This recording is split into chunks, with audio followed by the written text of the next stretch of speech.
विमानमूर्धनि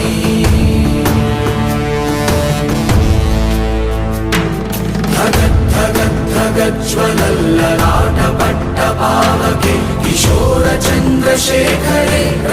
प्रतिक्षणं मम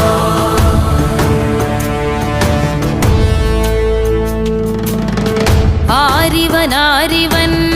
കല്ലും തൂക്കിപ്പോയിടുന്നോൻ പൈതൽ പോലെ തോളുമേലെ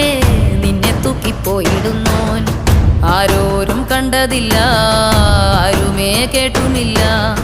ഗംഗയെ താൻ തേടിക്കൊണ്ട് തന്നെ താനെ ചുമന്ന് ശിവലിംഗം നടന്നു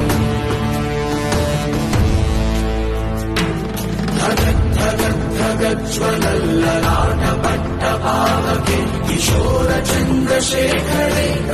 प्रतिक्षणं